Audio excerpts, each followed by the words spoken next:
देवाची आवडी आवडी न देवा, देवाची आवडी आवडी न देवा, कैसा सोस जीवा पडे तरी, कैसा सोस जीवा पडे तरी,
सच्चिदानंदा विश्वमंगळा तुझी हात कृपेचा सोहळा दाखवी मज,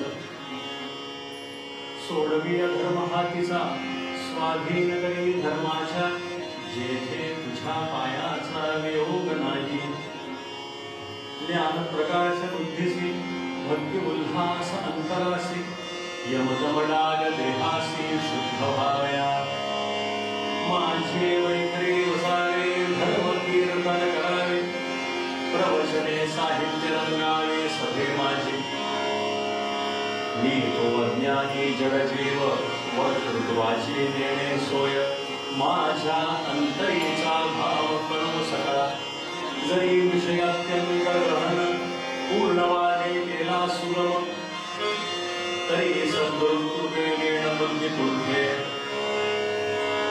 आता एवढेची वरदान द्यावी जी सेवका लागून, जेणे हा जनता जनार्दन पोषे लगा, राजा विराज रामचंद्र महाराज की।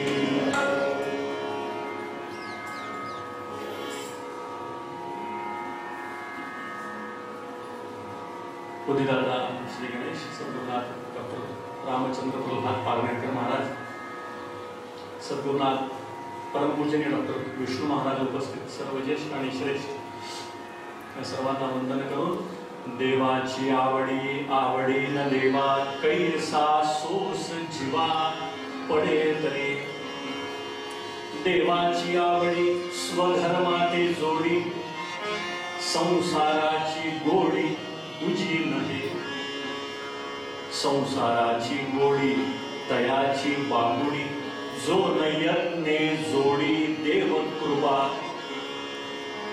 यज्ञ प्रयत्न आहे, सहज उपलब्ध नाहीये, हे प्रयत्न साध्य आहे.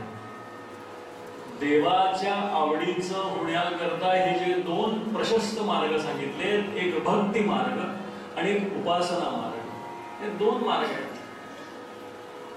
मग त्याला तुम्ही राजमार्ग म्हणा, पण जे साधना करतात ते राजमार्ग म्हणत नाहीत, ते म्हणतात हा कंटकाकीर्ण मार्ग आहे. असं जे साधना करतात त्यांचं असं म्हणणं आहे. संगीतामध्ये सुद्धा साधना असते, प्रत्येकामध्ये साधना हा विषय फार महत्वाचा असतो. संगीताची साधना सुद्धा फार महत्वाची आहे, त्याच्यासाठी रियाज करावा लागतो. कोणची उपासना करायची त्यात रियाज आहे. आमचे सद्गुरुनाथ पारनेरकर महाराजांचे अत्यंत जवळचे पंडित C.R. व्यास, ज्यांना गुणीदास असं म्हणतात, ते आमच्याकडे कायम महाराजांच्या भेटीला गेलो होतो. त्यांच्या गाण्याचे कार्यक्रम होईल. आत्ताच एक दुःखद बातमी घडली परवा रविवारीच. महाराजांचे अत्यंत स्नेही असलेले, महाराजांवर प्रेम करणारे ध्रुपदचे पंडित सय्यदुद्दीन डागर यांचं देहावसान झालं. ते सुद्धा गेली अनेक वर्ष उत्सवामध्ये ध्रुपद गायन सेवेकरता यायचं. मोठे मोठे लोक आहेत. पंडित सी.आर. व्यासांचं मी तुम्हाला सांगतो, एक वाक्य सांगतो. ते नेहमी असं म्हणायचे की म्हटले संगीताची साधना ती म्हटले कशी करायची, म्हटली साची साधना धनाच्या अपेक्षेशिवाय करायची. पुंडलिक वरदा. मोठ्या माणसाचं वाक्य असतं, लक्षात घ्या. मोठा माणूस असतो ना, प्रत्यक्ष जगून सांगत असतो. ते नेहमी म्हणायचे साची साधना धनाच्या अपेक्षेशिवाय करायची. जिथे निरपेक्ष आहे तिचं नाव भक्ती आहे. पण उपासना ही निरपेक्ष नाहीये, उपासना ही सापेक्ष आहे. काहीतरी हवंय, इच्छाप्रत जायचंय, पण त्या परमेश्वराकडनं काहीतरी प्राप्त करायचंय.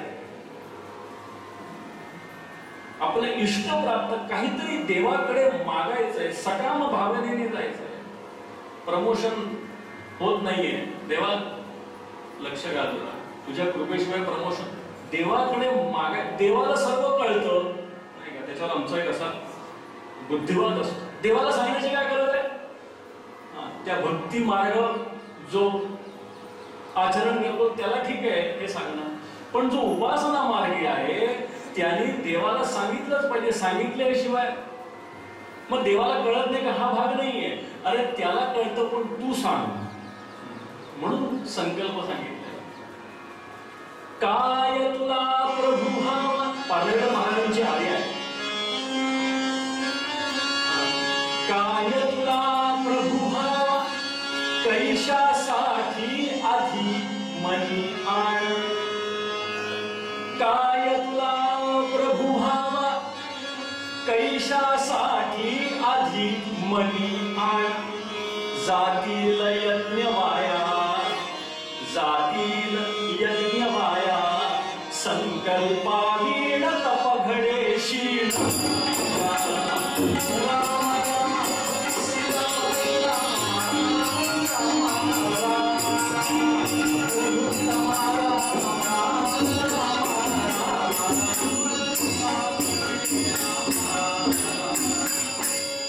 काय तुला प्रभू कैशासाठी आधी मनी आण. अरे तो देवासमोर बसतोय, कोणी त्याला साधना म्हणेल, कोणी त्याला उपासनेला बसतोय. कशासाठी बसतोय. तुला देव हवाय का. हो मला देव हवाय.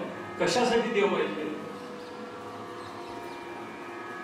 हे जीवनात निश्चित आहे का की मला याच करण्याकरता देव पाहिजे असं तुम्हाला सांगता येईल का. आपल्याला सांगता येत नाही. आपलं निश्चित काही नसतं. हा ते पण होतं, हे पण होतं, हे तर चालूच राहणार वर्षभर, आयुष्यभर. असं ठामपणे सांगता आलं पाहिजे. जसं समर्थांनी सांगितलं, धर्माच्या करिता आम्हास जगती रामान धाडी यले. ऐसे जाणून राम भक्ती करिता आयुष्य. कशा करता पाठवला. याच्याकरता पाठवला. हे जे ओळखणं याला स्वधर्म म्हणतात. कशासाठी जन्माला आला. हिच्यासाठीच जन्माला. आणि याच्याकरता तेव्हा तुम्हाला सहाय्यभूत हो. सामान्य आम्ही असतो, आम्ही जन्माला येतो, आम्हाला चांगले आईबाप मिळतात, चांगले शिक्षक मिळतात, चांगले गुरु मिळतात. मग असं करता करता कधीतरी आमच्या जीवनाचा हेतू आम्हाला कळतो. खूप नंतर आम्हाला आमच्या जीवनाचा हेतू कळतो.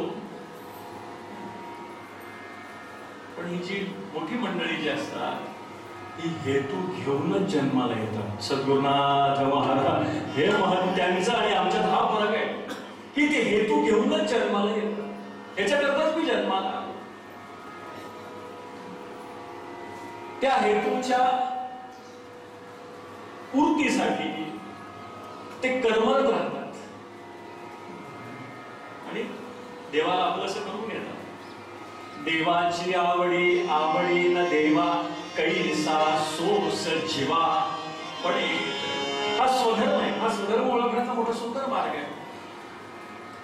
म्हणून भक्ती मार्ग आणि उपासना मार्ग याच्यात थोडासा फरक आहे. मी नेहमी सांगत आलोय गेल्या काही दिवसापासून की भक्ती ही परमोच्च सा परानुरक्ती ईश्वरे. शांडिल्याने सांगितलं की देवाचा आत्यंतिक प्रेम म्हणजे भक्ती. इतके आत्यंतिक प्रेम, अत्यंत आत्यंतिक, 100%. त्याच्यामध्ये इकडे तिकडे असं नाही. म्हणून एक गोष्ट नेहमी लक्षात ठेवायची, बघा किती साध्या सोपं आहे पण खोल आहे. लांबी रुंदी त्या शब्दाला नाहीये, लांबी रुंदी आणि खोली आहे. माझ्या शब्दाकडे लक्ष द्या, म्हणजे तुम्हाला मला काय सांगायचं हे लक्षात येईल. आपण सर्व जाणकार श्रोते असल्यामुळे. साखर व्हायची का साखर खायची, कुंडली गवरदा, हे निश्चित करा जीवनामध्ये. साखर व्हायची का, मग भक्ती करा. साखर व्हायची नाही, आम्हाला साखर व्हायची नाही, आम्हाला खायची. खायची याचा अर्थ कृपा. आम्हाला देव नको आहे, आम्हाला देव नको आहे. देव येऊन एकदम, म्हणजे जुने बुवा सांगत असत, देव एकदम येऊन भेटला काय पाहिजे म्हटलं, काय आम्हाला सांगता येणार नाही. देवा तू नकोस, तुझी कृपा मात्र पाहिजे. सद्गुरुनाथ तुझी जो कृपाकांक्षी असतो तो उपासना मार्गी असतो, पण तो म्हणतो नाही तूच पाहिजेस देवा. त्याला भक्त म्हटले. आम्ही भक्तीचे अधिकारी नाही आहेत, हा आम्ही उपासनेचे अधिकारी आम्ही आहोत, 100% आहोत. उपासना करण्याकरता आम्ही जन्माला आलेलो आहोत. म्हणून भक्ती म्हणजे साखर व्हायची, उपासना म्हणजे साखर खायची. जसं मी सांगतो की देव आपल्या अंगात येणं, देव आपल्या अंगात येणं. तुम्हाला माहिती का, देव अंगात आल्यानंतर काय काय मस्त होतं नाटक. काय काय ठिकाणी भागवत कथा चालू असते, काही कथा चालू असते, देवी भागवत चालू असतो. एकदम कोणातरी काकूंच्या अंगात करायला, मग त्याला लगेच ते आलं की अजून 4 बायकांना उपरत येते, लगेच ते हळदी घेऊन धावतात, लगेच ते लावतात. आमच्या महाराष्ट्रात फार चालतं. मग ते हळदी कुंकू लावतो. देवी चालली म्हणा, कुठल्या कुठली कोल्हापूरची, हे सुद्धा त्यांना माहित असतं कोणत्या गावची देवी, हे सुद्धा त्या बायकांना कळतं. म्हणून देव आपल्या अंगात येणं याचं नाव तमाशा, पण आपण देवाच्या अंगात जाणं याचं नाव कीर्तन. पुंडलिक वरदा असं झालं पाहिजे. चापरात जायचंय आपण, असं आपण उपासना करायची की आम्ही देवाच्या चरणापाशीच आमचं स्थान झालं पाहिजे. इतकी इंटेन्सिटी. म्हणून त्याला थोडासा दंभाचा विषय मी मांडला, क्षमा करा माझ्याकडनं काही शब्द खालीवर झाले असतील. माझं एक कालचं वाक्य होतं, ते फार वाक्य महत्वाचं आहे. स्वयं होऊन गुरुपण जो धारण करतो त्याच्या उपासनेचा निर्वाह तो गुरुही करत नाही आणि देवही करत नाही. सद्गुरुनाथ महाराज, जिंदगी दुकान लगी है, जाओ गया. हमें दुकान में इंटरेस्ट नहीं, हमें माल में इंटरेस्ट है. आम्हाला दुकान नको. म्हणून मी सांगितलं, शांत चित्तानं तज्जलानीत शांत उपासीत, ती शांतपणे उपासना करायची. समर्थ म्हणतात सुखे अरण्य सेवित. अरण्य सेवित जावे म्हणजे कसं, याचा अर्थ कुठे लांब जायची गरज नाही. लोकांतामध्ये सुद्धा आम्ही एकांत अनुभवू शकतो. उपासना आमची चांगली असली तर. अरण्य म्हणजे अरण्यच नाही, शब्दार्थ नाही, तो भावार्थ आहे. काही शब्दार्थ असतात, काही भावार्थ असतात, काही यथार्थ असतात, काही अन्वयार्थ असतात. कथा आदरे राघवाची करा. काय करायचं आपल्याला? आपल्या लोकांना दाखवण्यासाठी उपासना करायची नाहीये, कारण तो सगळीकडे व्याप्त आहे. म्हणून निर्गुणी भजन जरी असली, मला निर्गुणी भजनही आवडतात, कारण ते निर्गुणाचा वेध घेता घेता सगुण सांगतात. म्हणून मला ती निर्गुणी भजन फार आवडतात. एक सहज नमुना म्हणून सांग. घट घट में, घट घट में, घट घट में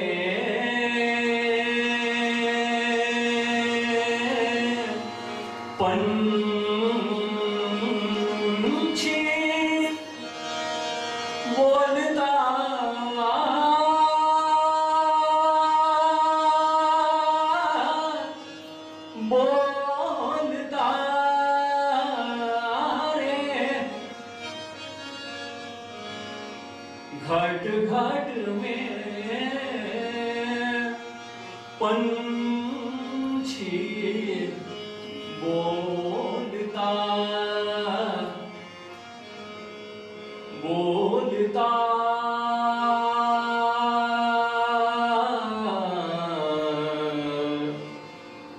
बोलता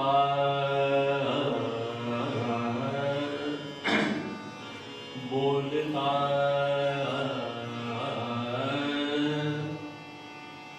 बोलता आ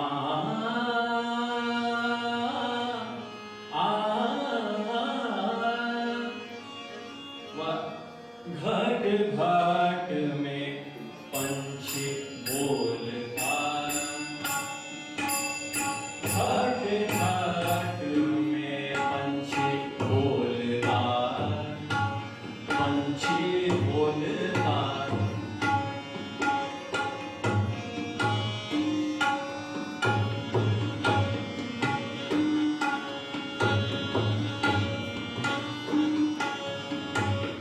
घट घट में घट घट में घट घट में पंछी बोलता पंछी बोलता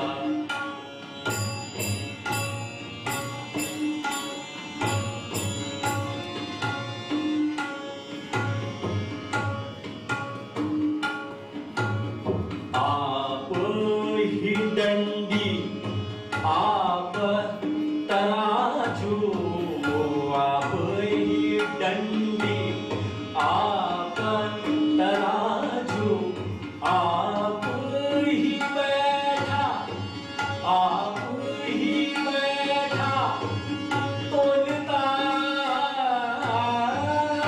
तोलता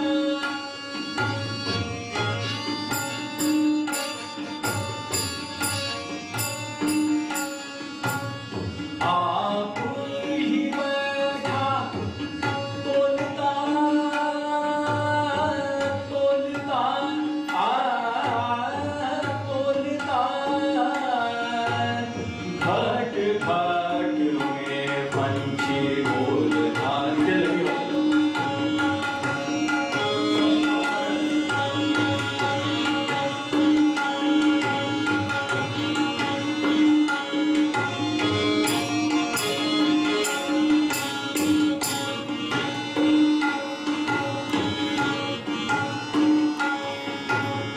आप ही माली आप बगीचा बगीचा बगीचा बगीचा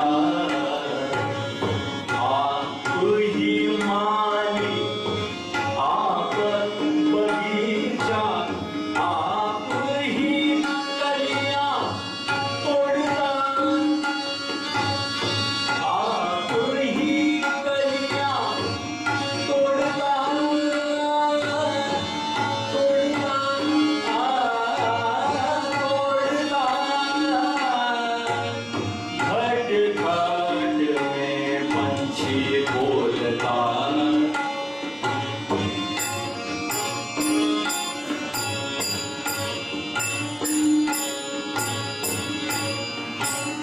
आता हे दृष्टांत होते बरं का हे दृष्टांत आता सिद्धांत ऐका आपण जाणकार असल्यामुळे मुद्दामून हा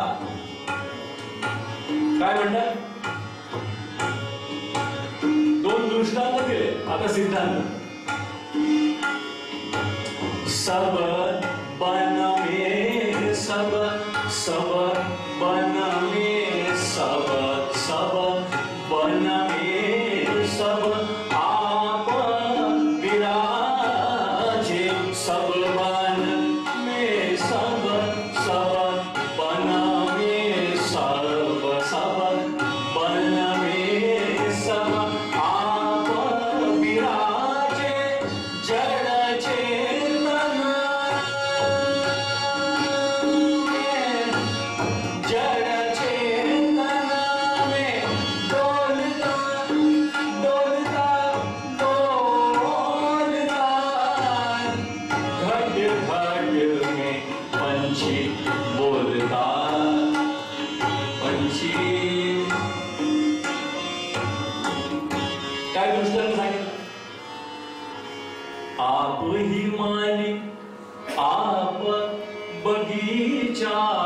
बगीचा.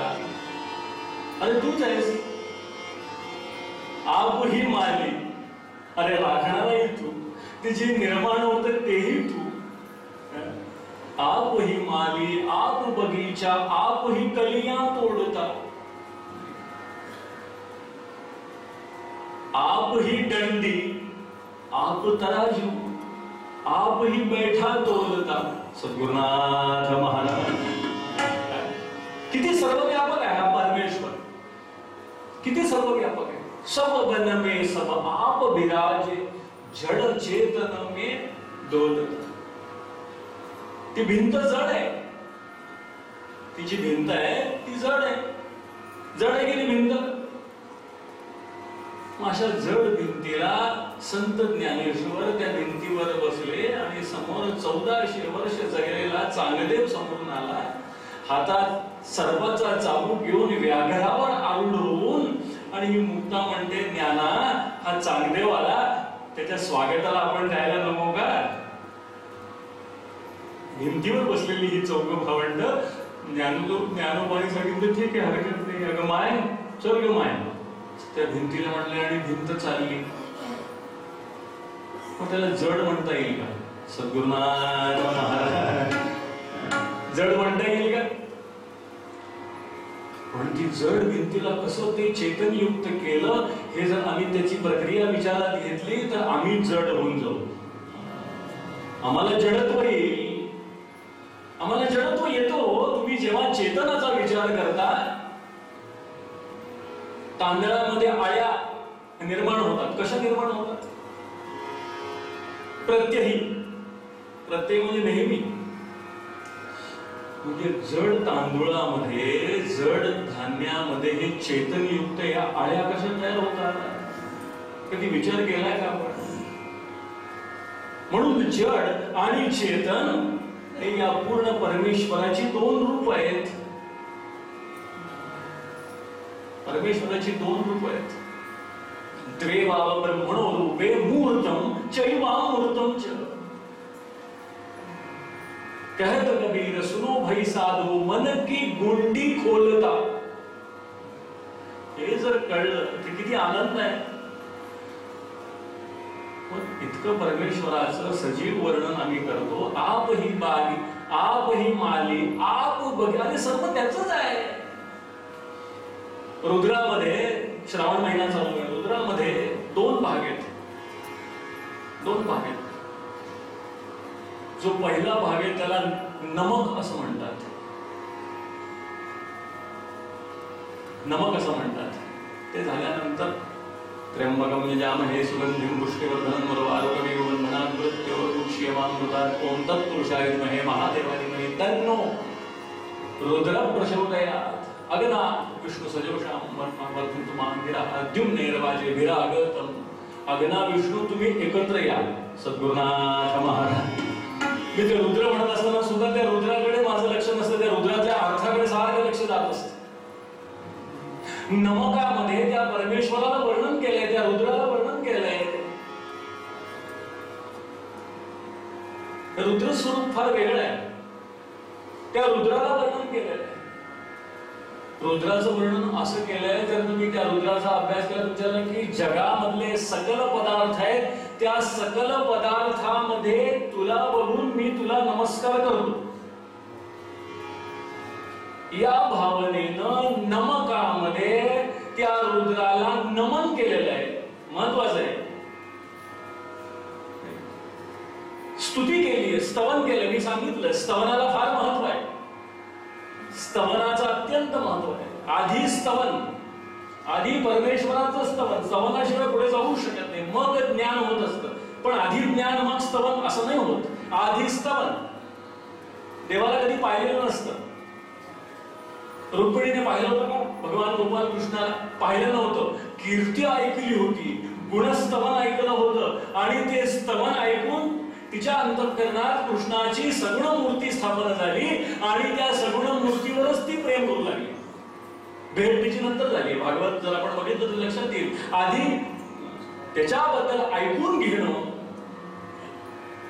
त्या परमेश्वराबद्दल ऐकून घेणं, स्तवन करणं, त्याचं ऐकून घेणं, मग त्याचं ज्ञान होत असतं. तो कोण आहे? म्हणून नमकामध्ये त्या रुद्राचं स्तवन,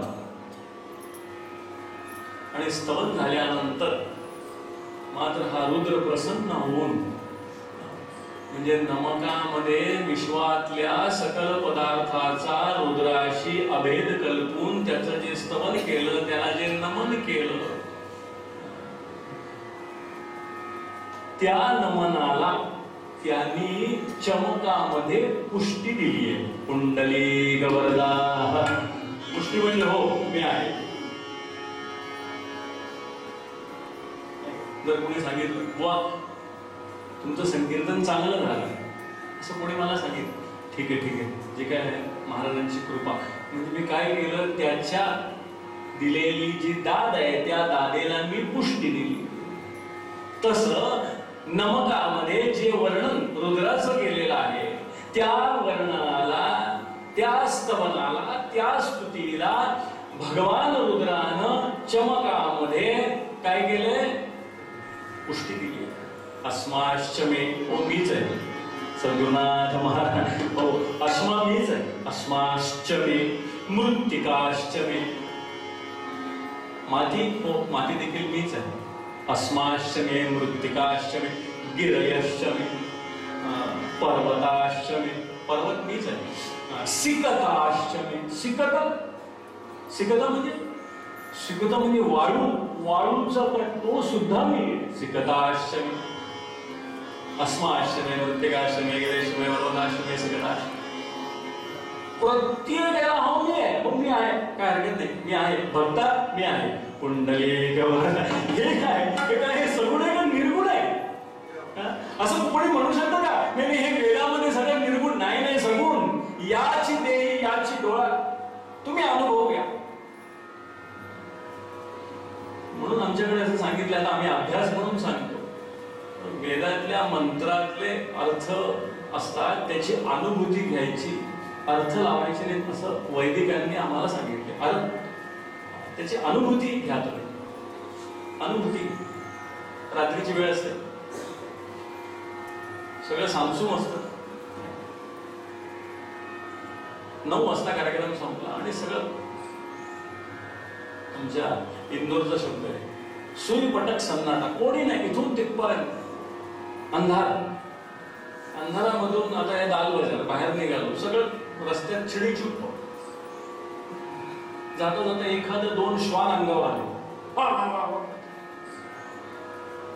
आमच्या भारतामध्ये काही शब्द असे रूढ आहेत मंत्रासाठी.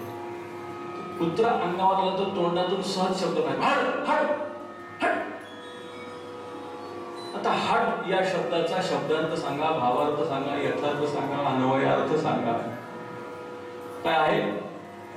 काय आहे का? तुम्ही विचार करा. हट हट या शब्दाचं काही आहे? काही नाही. पण अनुभूती असं आहे, कुत्र लांब जातं. कुंडली गवरदा, अगदी साधं समजवलं आहे.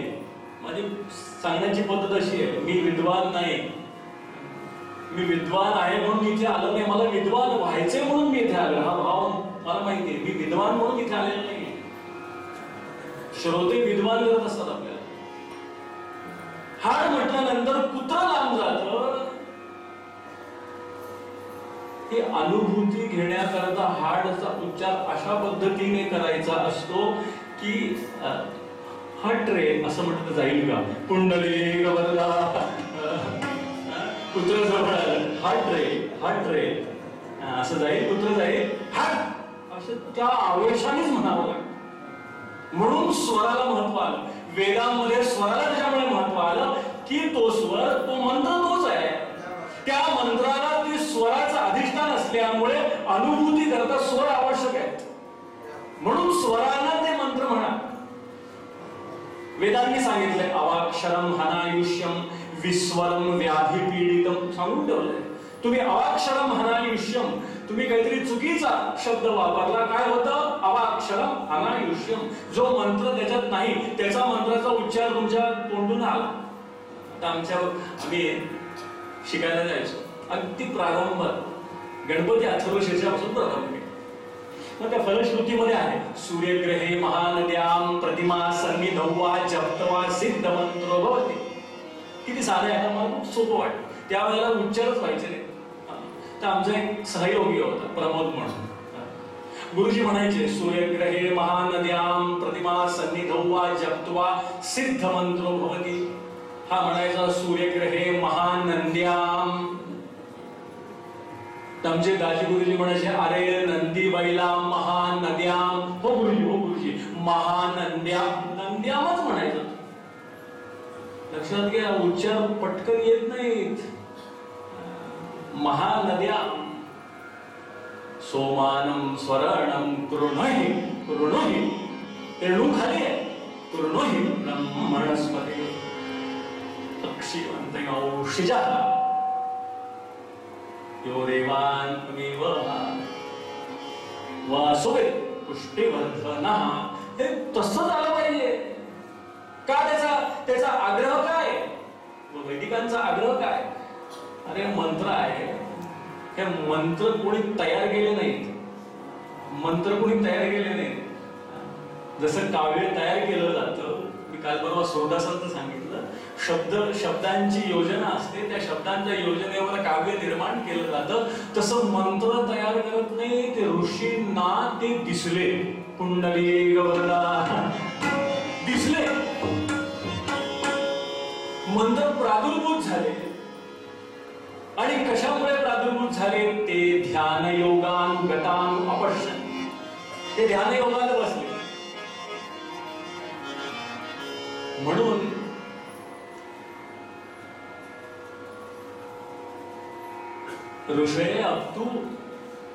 ऋषये अपि दृष्टारः न तु कर्तारः. सद्गुरुनाथ महाराज हे ऋषी म्हणजे कोण? ऋषी, या ऋषींनी काय केलं? द्रष्टारः न अपि कर्तारः. ते करते नाहीये, त्यांनी द्रष्टव्य पाहिलं. याची देही याची डोळा त्या मंत्रांना पाहिलं. द्रष्टारः न अपि कर्तारः. इतकं क्लिअर, इतकं प्रामाणिक आहे, इतकं स्वच्छ, इतकं शुद्ध आहे. कुठेही बनवा बनवीला चान्सच नाही. एवढं शुद्ध असताना मनुष्य सुद्धा त्या अशा आडमार्गाला का जातो? कारण साधने मधून येणार जे कष्ट आहे त्या कष्टाला तो तयार नसतो. त्याला वाटतं की असं मुखातच पडावं. आळशी माणसाची गोष्ट आहे. तो जांभळाच्या झाडाखाली झोपला होता, जांभूळ पडलं त्याच्या पोटावर. जाणाऱ्या माणसावर इकडे काय म्हणले, 2 जांभळं माझ्या पोटावर पडली, ती माझ्या तोंडात टाक. कुंडली गौरधा. अरे तोंडात टाकलं तरी परमेश्वराने अशी योजना केली आहे, तोंडावरती बेसनाचा लाडू टाकला. फार तुला आवडतो ना, घे बेसनाचा लाडू. तुला काही कष्ट करायची गरज नाही, नुसता कर, तोंडात लाडू टाकला. पण लाडू टाकल्यानंतर चावावं तर लागेल. देवाची योजना आहे, माणसाची योजना आहे. चावावं तर लागेल. अरे बाबा चावला ठीक आहे, पचवावं तर लागेल. मग पचवायचा म्हणाल्यानंतर परत कर्म आहे. कर्माशिवाय माणसाचं जीवन अशक्य आहे. म्हणून उपासना मार्गामध्ये या कर्माचा आग्रह आहे. म्हणून आग्रह आहे की अरे हे सर्व केलंय तोच आहे. आप ही माळी तोच आहे, बगीचाही त्याचाच आहे, फुलं त्याचीच आहे, तोडणारा तोच आहे, वाहणाराही तोच आहे, वाहून घेणाराही तोच आहे. सद्गुरुनाथ महाराज. म्हणून श्रीखंडाची फार मजा आली नाथांकडे. म्हणून श्रीखंडाची फार मजा आली. श्रीखंड्या चंदन उगळतो. चंदन उगळता श्रीखंड्या हसतो. श्रीखंड्या म्हणतो गंध उगळतो कोणासाठी? सद्गुरुनाथ. अरे माझ्यासाठी. अरे म्हटलं या नाथांनी मला असं कामाला लावलं, माझंच सगळे उपचार करण्याकरता मलाच कामाला लावलं. हा जो भाव आहे, परमेश्वराला सुद्धा कर्म अत्यंत प्रिय आहे. आणि त्या कर्मावर तो फळ देणार आहे. म्हणून कर्म सर्व झाल्यानंतर प्रसाद मागण्याचा अधिकार उपासकाला प्राप्त होतो. काही न करता नाही, सर्व करून झालेलं आहे. षोडशोपचार पूजा संपन्न झाली आहे, काहीतरी त्रुटी राहिली असेल ठीक आहे, पण आता मला प्रसाद दे. ललितामध्ये काय आहे शेवटी रामराजाच्या हे सर्व आम्ही केलं. रामराय आता प्रसाद पे. काय प्रसाद आहे? घे तुलसी दल मानवी ईश सुशोभित तुलाच सुग्रीवा. सुग्रीवाला दिली आपल्या गळ्यातली माळ, ज्याने रामाची ग्रीवा सुशोभित झाली अशी माळ रामानं त्या सुग्रीवाला दिली, म्हणून त्याला सुग्रीव म्हटलंय. ज्या प्रसादाने, रामप्रसादाने त्या सुग्रीवाची ग्रीवा सुशोभित झाली असा तो सुग्रीव. काय वाल्मिकी रामायणामध्ये चिंतन आहे. असा प्रसाद कसा मिळाला? उत्तर रंगात चरित्र भाग ऐकूया. चिंतन खूप असतं. आपण जेवढं चिंतन करू, सगुणाचं चिंतन करावं, सगुणामध्येच रमावं. सगुण करता करता करता हळूहळू निर्गुणाकडे जावं. सकाम उपासना करता करता हळूहळू निष्कामतेकडे जावं. आमच्या भारतीयांचा दंडक आहे. उत्तम जगावं, अचाट कृत्ये करावी, बळेच लक्ष्मी उपभोगावी, पण उदास चित्ते वेचावी. हे महत्वाचं आहे. सद्गुरुनाथ महाराज हे सर्व करावं, पण इदन्न मम हा जो भाव आहे, हा भाव आम्ही या उपासनेमध्ये लक्षात ठेवला पाहिजे. अजून उपासनेमध्ये बीज काय आहे, स्फोट काय आहे त्या बीजाचे आपण अजून चिंतन करूया. पूर्वपद्यात पारनेरकर महाराजांनी सांगितलंय, देवाची आवडी आवडी